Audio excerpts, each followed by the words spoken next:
All right, welcome to the Young Turks. We've got as usual, an amazing show for you guys, and every day gets more unbelievable. New allegations against Judge Kavanaugh, and they are horrific. So we're gonna get to that in a minute, but I want you guys to know the hearings are tomorrow. They start at 10 a.m. Eastern, 7 o'clock Pacific. And we will cover all of the hearings, every minute of it, right here on tyt.com/live. Don't miss any of it. I will be doing the early on coverage, and John Idola, Ben Mankiewicz, Anna, JR, Brett Ehrlich, and attorney and legal analyst Adrienne Lawrence will also join us. And I think she has a very important perspective on that. And we'll be doing live analysis, so you could watch the hearings and then get our analysis immediately during the breaks. So that's happening all day tomorrow. And obviously, if you're a member, you can catch all of that anytime you want rather than having to watch it live. It's up to you either way if you're a member. tyt.com/join to become one. Speaking of membership, which gives you all of our shows, later tonight on Rebel Headquarters, Namiki Konst coming and talking to us about a very important announcement that she has. She announced that on Aggressive Progressive yesterday, and then we're gonna elaborate on it today. So please don't miss that. That's a great announcement, and all progressives should be psyched about it. And then later today in this show, Trey Crowder, the liberal redneck, is going to join us, and that also ought to be a doozy. All right, a lot to go here, so Anna, get us started. All right. The third Brett Kavanaugh accuser has identified herself, and her accusations were outlined in a sworn affidavit that was released by attorney Michael Avenatti. Now, Michael Avenatti had basically foreshadowed this case. He said that there was a third accuser and that this accuser was credible. And based on her very detailed allegations and the fact that she claims that there are people that she spoke to at the time that this incident occurred, it does appear that her accusations are at least credible and should be investigated. But with that said, let me give you the details. So this third accuser, her name is Julie Swetnick, publicly identified herself and alleged that Kavanaugh and others in the early 1980s spiked the drinks of girls at high school parties with intoxicants to make it easier for them to be gang raped. So here is an exact quote from Swetnick. She says, "I have a firm recollection of seeing boys lined up outside rooms at many of these parties waiting for their turn with a girl inside the room. These boys included Mark Judge and Brett Kavanaugh." Now, the first accuser, Dr. Blasey Ford, had mentioned that Mark Judge was also in the room when Brett Kavanaugh allegedly attempted to rape her. So he has now been named by two of the accusers. Also, in approximately 1982, I became the victim of one of these gang or train rapes where Mark Judge and Brett Kavanaugh were present.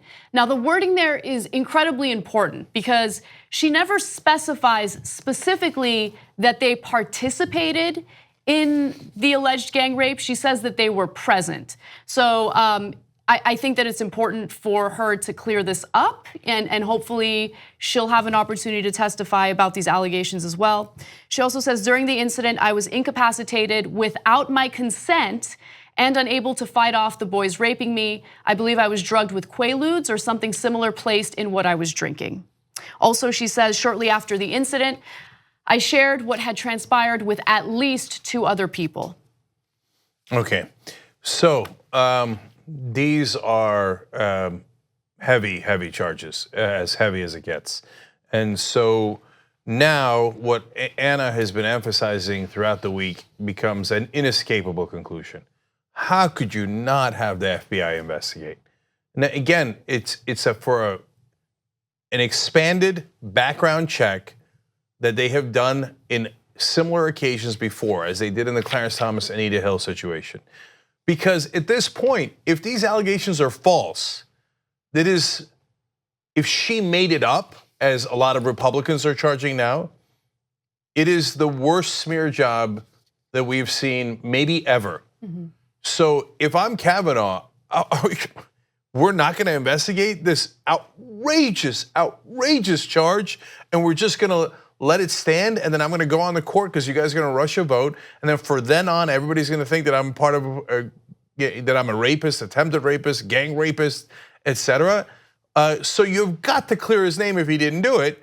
And then, of course, if he did do it, he shouldn't be anywhere. I mean, he should be in a court, but not on the Supreme Court. And it would be the worst decision we have ever made in regards to the Supreme Court to put him on it, because there's no, now it's become more binary. It's less, hey, did he do that at a, I don't know. They were all heavy charges, but the Ramirez one, there is a question of memory, etc. This one, she's fairly clear, but not completely clear on very serious allegations. And you can't do that to the guy if he didn't do it, and you can't have him on the Supreme Court if he did it. It's those, to me, it's so stark. How could you go forward without more information? As I've said before, what makes me uncomfortable about this whole situation is that this is all going through the court of public opinion as opposed to having nonpartisan professionals look into it. And usually the response you get from those supporting the Trump administration, I'm talking about members of the base, not necessarily the politicians, is, well, the FBI doesn't do criminal investigations of rape. But no one's asking for a criminal investigation. Although I think an argument can be made that state prosecutors should look into this as well, because these are serious charges. But putting that aside, the FBI would investigate this specifically to see if these allegations have any piece of truth to them, so senators can make the right decision in either confirming him or not confirming him. If I were accused of anything like this and I knew I was innocent, I would be calling for the FBI to investigate it. But instead, you have Republican senators, members of the Senate Judiciary Committee, just flat out refusing to do it. They say, no, he's innocent, this is a smear campaign, and then they refuse to get the FBI involved. Why? Why? If he's innocent, you should get the FBI involved. You absolutely should want that to clear his name. But what are they afraid of? So there's two things here that are really important. One, if you're applying for any job at any company, and 3 women came forward and said to your prospective employer, oh, by the way, he committed sexual assault against me, including an up to gang rape. Your employer would pause before hiring you. At a bare minimum, if they're gonna be fair to you, they would look into it and see, are these wild allegations that are totally made up for some reason against this guy, or do they have any chance of being true?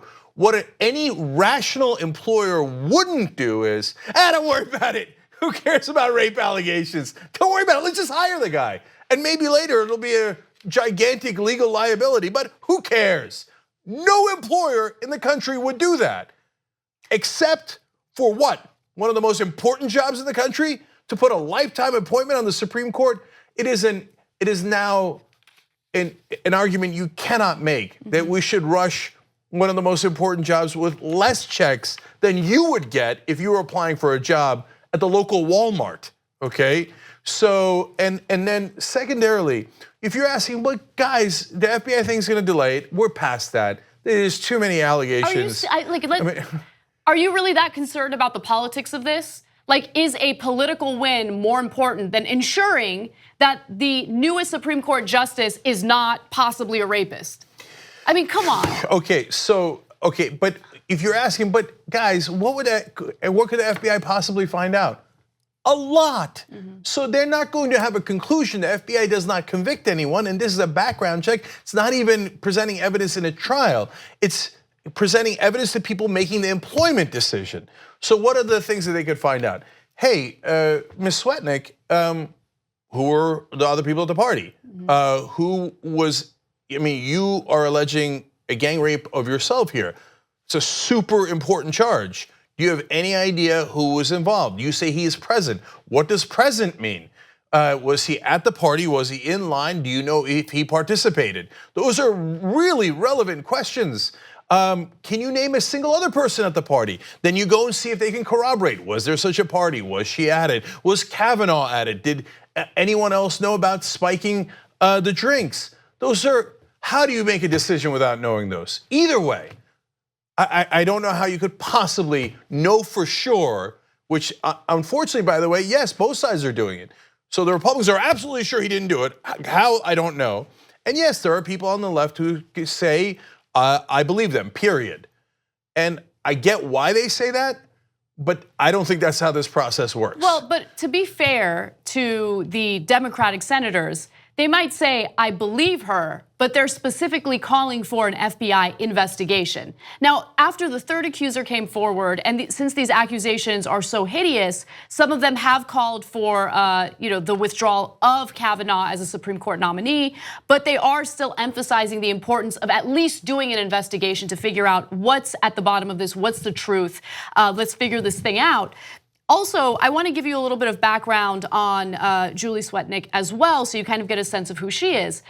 So she apparently has multiple clearances to work for government jobs. So for instance, she had clearances for the Treasury Department, the US Mint, IRS, State Department, and Justice Department, other government agencies as well.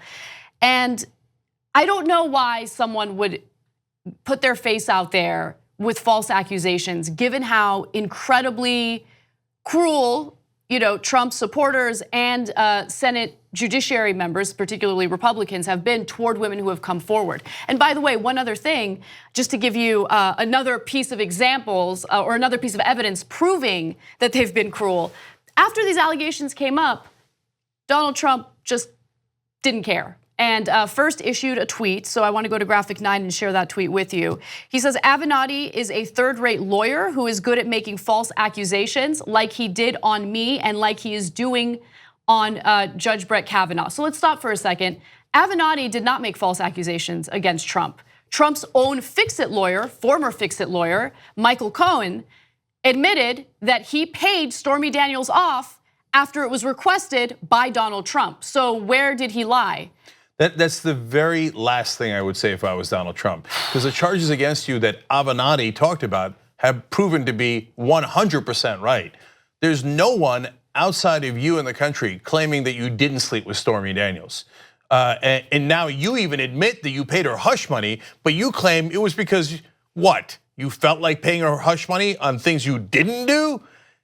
Even your own supporters don't believe that. I don't think there's a single supporter of yours that believes that. In fact, instead they go, oh, attaboy, way to sleep on with a porn star while your wife just had a kid. That's like what a real man does. Okay, so those are your guys, but you can't claim Avenatti made up stuff. He proved it to be totally right. So at the bare minimum, you should have enough intellect to not bring that issue up, but as usual, he's his own worst enemy. Well, he also issued a statement. He's participating at a UN event, and he decided to bring this situation up. And here's what he had to say. And hopefully, over the next couple of days, it will be settled up and solved, and we will have a Supreme Court justice who will go down as one of our greatest ever. Hopefully, he's going to be there for a long time. I think it's really working out very well. I really do. I think it's doing well. I think people are seeing what a disgrace these Democrat senators are. He just can't help himself. Under what definition would this be doing very well? I mean, you can say, hey, I can't believe the Democrats have attacked this poor judge, et cetera. I wouldn't agree with you, and there's other problems with that. But you could say, hey, it's been a mess because of the Democrats. But who would say that the proceedings are going very well? I don't know a single Republican or a single Democrat who thinks they're going great, but he can't help himself. Beautiful soft towels. The water was tremendously wet. These are going very well. There's 3 allegations of sexual assault, including gang rape. That is not going very well.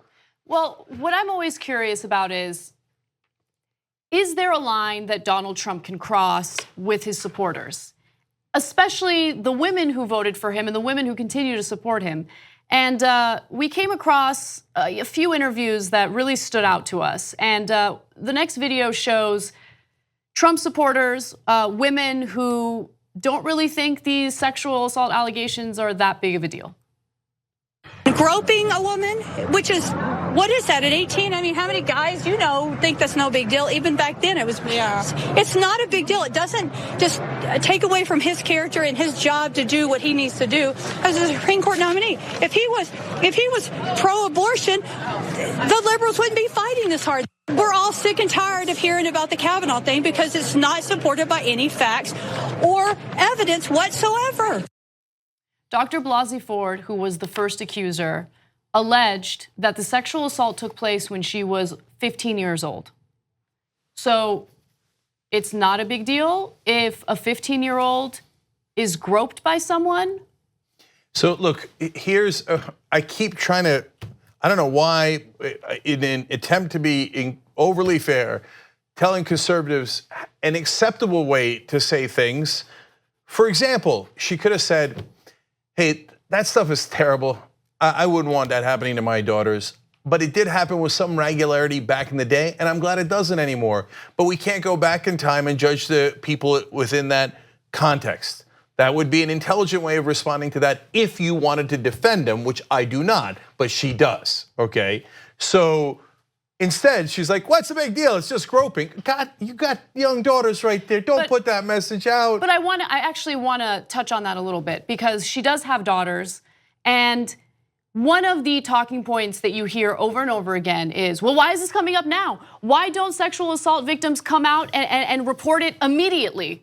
Well, can you imagine how difficult it would be if you were her daughter and you had just been groped or sexually assaulted, and you know that this is the way your own mother thinks about the situation? Your own mother thinks it's not really that big of a deal. Who cares? We're sick of hearing about it. Let's move on.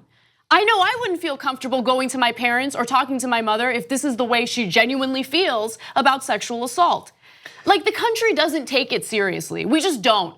The Me Too movement happened, right? And we thought, oh, this is great, there's progress. But I think that the nomination and the continued support for Brett Kavanaugh shows you that we don't really take it seriously. Because when political wins are on the line, that's really the number one thing that the people in positions of power genuinely care about. So now let me defend the country and further pile on to Republicans. So because it's not me doing it, it's not my opinion, it's the polling. A new NPR PBS NewsHour Marist poll is out, and my defense of the country is a third. 32% believe Ford, 26% believe Kavanaugh, and 42% are unsure who to believe. I think that is exactly right. I think that I lean towards Ford based on the fact that I work in the news business, and we have looked at this in 8 different ways, and I've got questions about the Ramirez story. I've got a lot of questions about the third person who just came out. I'm not saying she isn't telling the truth. I just literally have questions about some of her claims, like to elaborate, right? So on Ford, though, she has corroboration. She's just, again, no motive. I mean, it goes on and on. I have good reasons to believe that. But if you say you are unsure, that's a perfectly rational place to be, and why we keep saying over and over again that you should do an FBI investigation. On the other hand, a majority of Republicans, 54%, say that Kavanaugh should be confirmed regardless of whether Ford's allegations are true. Oh my God. And remember, the allegations are not even groping. And I feel bad saying that because groping is bad enough. The allegations are pinned her down, turned up the volume, had his friend turn up the volume on the radio so no one could hear her scream, put his hand over her mouth and started taking her, ripping her clothes off while he was on top of her. 54% of Republicans think, nah, what's the big deal? Oh God, that's terrifying. Because is that like either, yeah, I don't mind if you do an attempted rape as long as you agree with me politically, or I just think that's normal. And so that's normal in my experience, which then makes me afraid of, my God, as much as we talk about the Me Too movement, and this is what a lot of women say and emphasize for good reason, it's still the tip of the iceberg. The iceberg is 54% of Republicans, but also some significant percentage of the country saying, why, is that a big deal? What was in their experience that made them think that an attempted rape like that would not be a big deal? Let's take a break. When we come back, we will discuss the upcoming hearing involving Dr. Blasey Ford and Brett Kavanaugh and some of the evidence that they plan on using during their testimony. We'll be right back. We hope you're enjoying this free clip from the Young Turks. If you want to get the whole show and more exclusive content while supporting independent media, become a member at tyt.com/join today. In the meantime, enjoy this free segment. All right, back on the Young Turks. A lot of you commenting on in the member section about if people were applying for other jobs, right? So Gabby Marita says, let's take this out of politics. If Brett Kavanaugh were applying for a loan, a mortgage, his credit history had this many red flags pop up, he would immediately be declined. And it would be up to him to correct any inconsistencies, not the bank. So that's an interesting analogy. Greg says, yes, have the FBI do an investigation. Hell, I had to go through a background investigation to become a rescue swimmer while in the Coast Guard. Okay. Yeah. So a lower standard apparently for the Supreme Court. Ruth and her pets writes in, and any ordinary person just wouldn't get hired. No one would even look into it. They would just say, lots of fish in the sea, why risk it? Unfortunately, she's right. I don't know that that's the right thing to do, but that is what the overwhelming majority of employers would do. Oh, you have 3 allegations of massive sexual assault. I'm done with it. Let's just get somebody else. They would never risk it. Yeah, right? Just to add to these stories, my husband's currently going through a background investigation for a job, and it takes 3 months, and it is so extensive, it's incredible. And this is not for the Supreme Court, it's for a good job, don't get me wrong. But why are we held at a higher standard for average jobs when this person could be the next Supreme Court justice? Yes, absolutely. So one last thing here, Opinionated writes in from the members' comment section, the same people who say that black people running from the cops deserve to be shot dead have no problems that a Supreme Court nominee is running from law enforcement. So that's a great point. Well, hey, why did he run? Maybe he was a danger. How about someone accused of 3 different sexual assaults? They could be a danger. And for the people. And by the way, don't get any of us wrong, including the person who wrote that comment in. We don't think anybody should do anything like that. We're just pointing out the obvious massive hypocrisy. And there's also the double standard regarding, oh, he was so young when this stuff happened, who cares? It's not indicative of who he is today. Those are typically the same people who make excuses for why they dig into the marijuana use of unarmed people who get shot and killed by cops. Yeah, well, so yeah, that's a great point.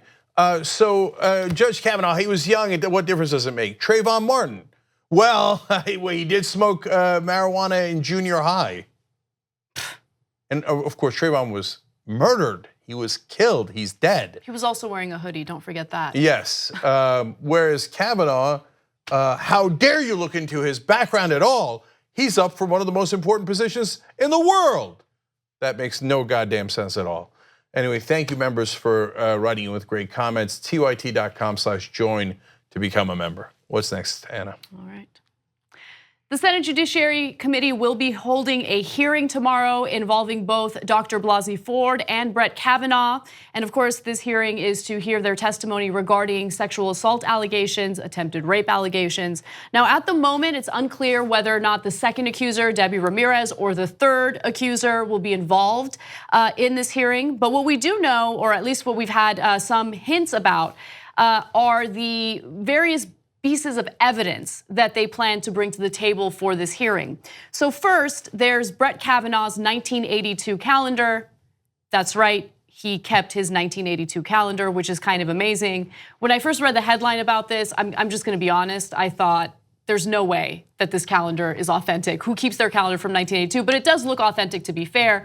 And when you look through it, it appears to just have mundane stuff. And the whole point of him bringing his calendar up is to make a point about how, there's no party in question here that describes or goes along with what Dr. Blasey Ford described, right? But no, this is nonsense. This is nonsense. Okay, so look, you take any piece of data you like and make, and they're all data points, and we're all trying to figure this thing out. And there are some data points on Dr. Blasey's side or Ramirez's side where I go, that's not that persuasive either, right? But the calendar has the parties that were planned out ahead of time. Oh, we're going to go to the beach for this such and such person's party, right?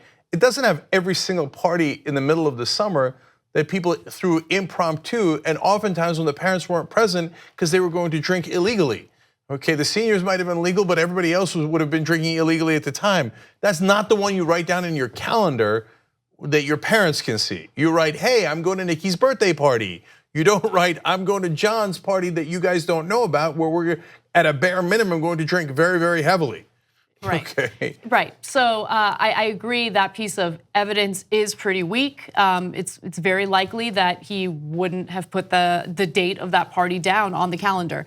Now, when it comes to Dr. Ford Blasey, some fascinating stuff has come up. So let's go to graphic 18. So according to reporting, there will be 4 people who will basically not testify during the hearing, but who have written in sworn affidavits that they were told about the sexual assault previously. So 4 people submitted these sworn affidavits to the Senate Judiciary Committee saying that Christine Blasey Ford previously told them about the incident. So Russell Ford is one of those individuals, and he is Blasey Ford's husband. And he writes, she said that in high school she had been trapped in a room and physically restrained by one boy who was molesting her while another boy watched. She said she was eventually able to escape before she was raped, but that the experience was very traumatic because she felt like she had no control and was physically dominated. Now, there was another person involved in signing a sworn affidavit, and that's Keith Kogler. That's a close friend of Ford and her husband, and he submitted a sworn affidavit saying he first learned of the alleged sexual assault in the summer of 2016. So he writes, while discussing the case of Brock Turner, Kogler said Ford told him she was assaulted in high school by a man who was now a federal judge in Washington, D.C., meaning Brett Kavanaugh.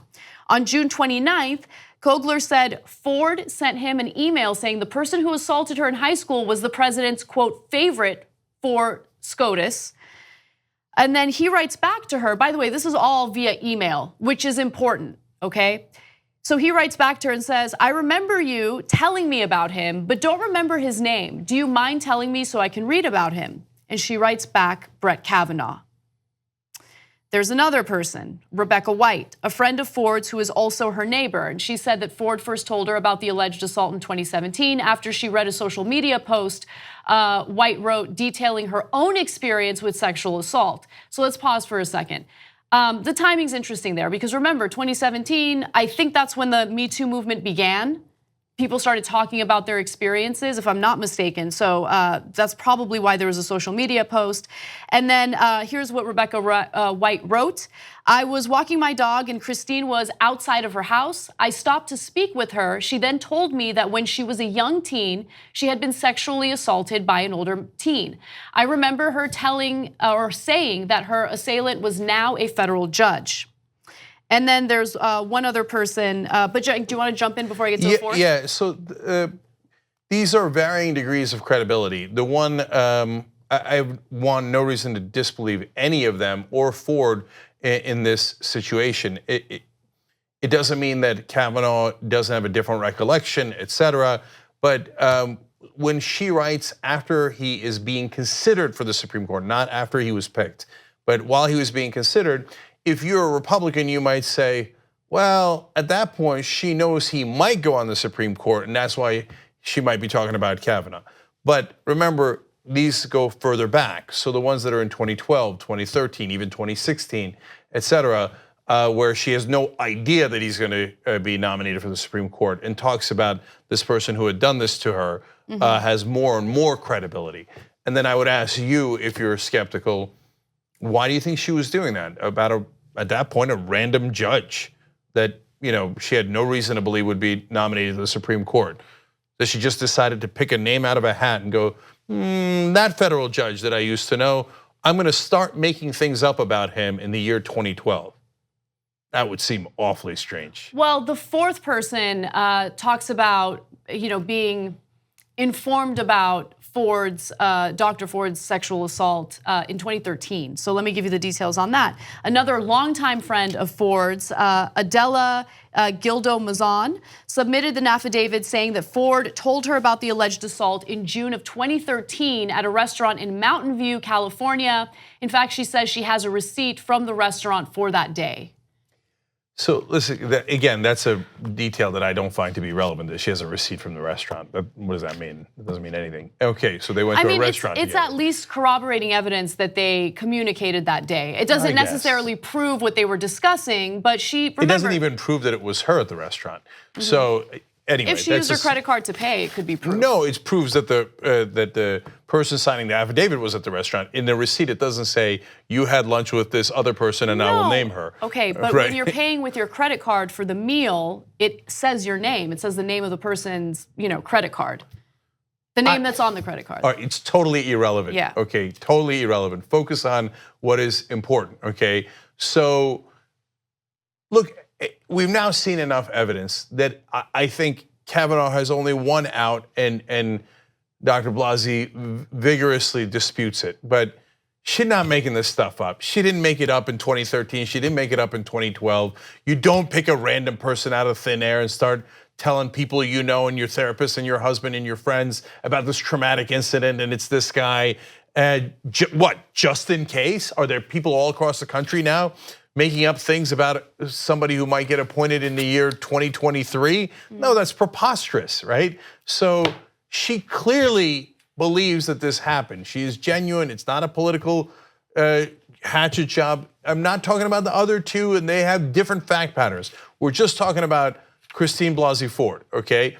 And so the only out that Kavanaugh really has is mistaken identity. I'm sure that that happened. She believes that happened to her, but it wasn't me. But saying it didn't happen or she's making it up, it just doesn't match the facts. It just doesn't. So there's one other part of this hearing that I want to touch on, and it's the prosecutor. It's a story that we talked about a little bit yesterday. We have more details today, so let's get to that.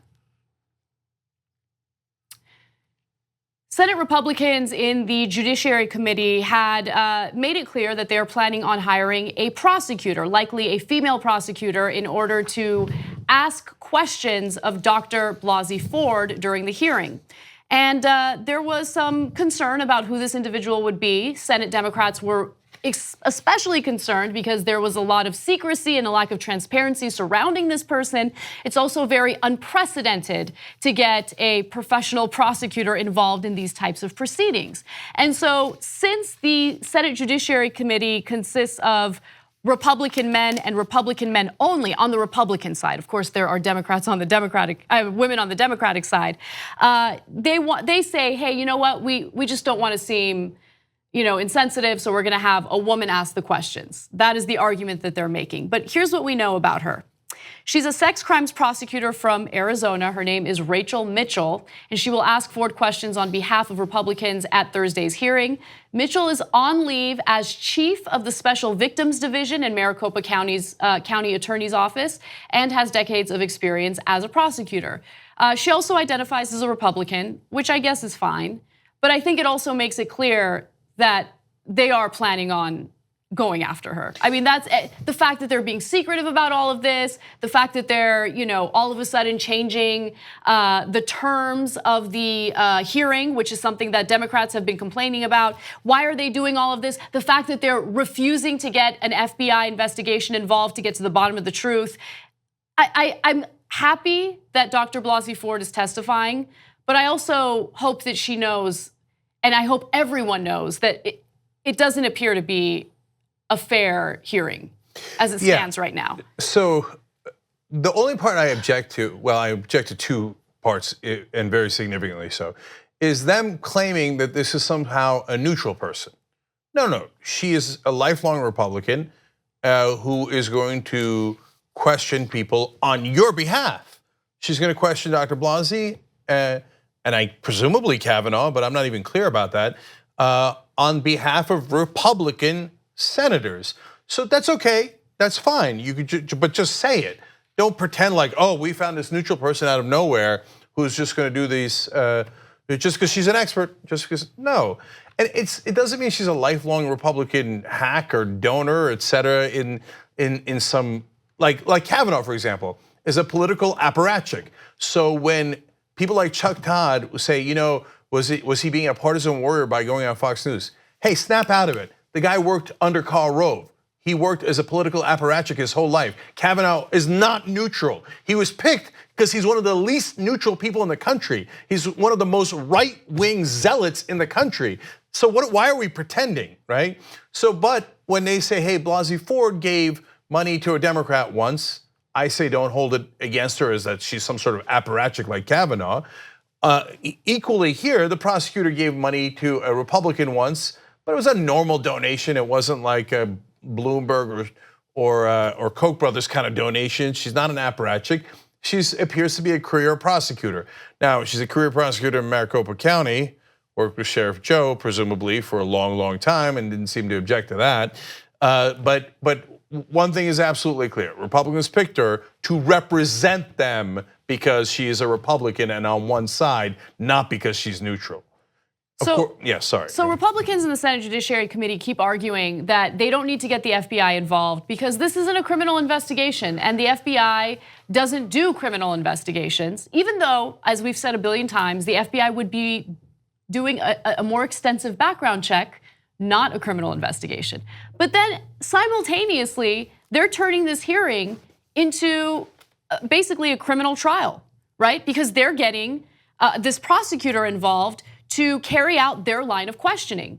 Why is that? And we know why it is. First of all, they know that she's experienced enough to, paint this picture of her in her line of questioning. And since she's a woman, she's not going to have to deal with the same political consequences that people like Mitch McConnell, Orrin Hatch, other members within the Judiciary Committee would be concerned about. It would cost them politically if they were vicious to Dr. Blasey Ford, and they want to be vicious. So instead, they're going to get a woman to be vicious for them. That's really what's at the heart of what's going on here with this prosecutor. Now, go ahead. So look, I have two things to say about that.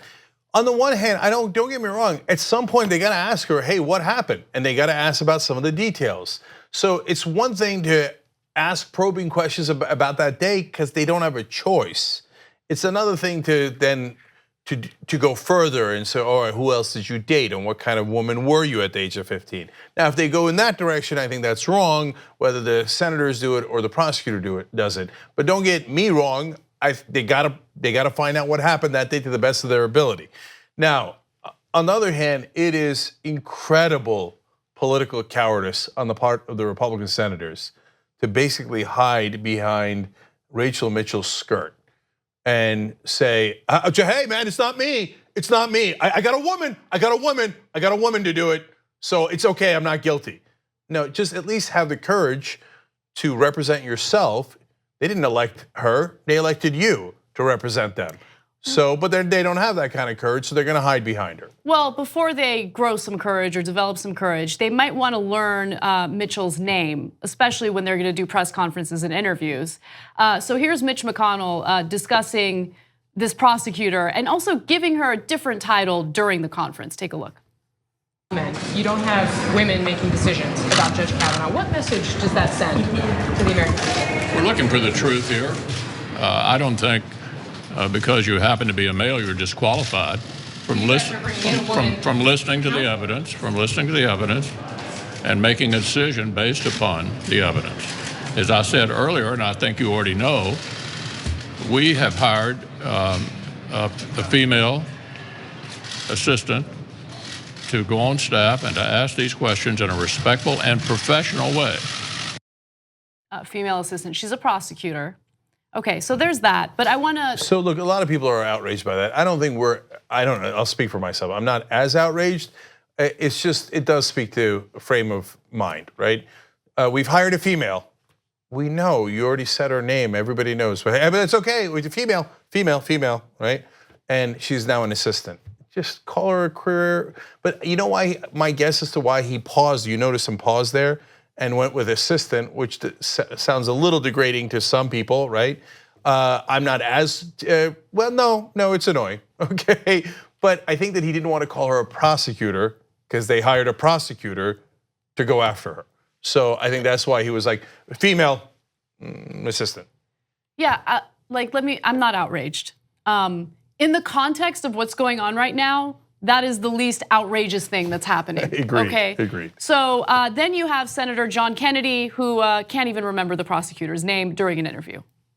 I don't know that every committee member has given up the right to ask questions, but I know I intend to defer to, I can't remember the name of the prosecutor, Ms. Mitchell, I think. Ms. Mitchell, yes. Is he the crypt keeper?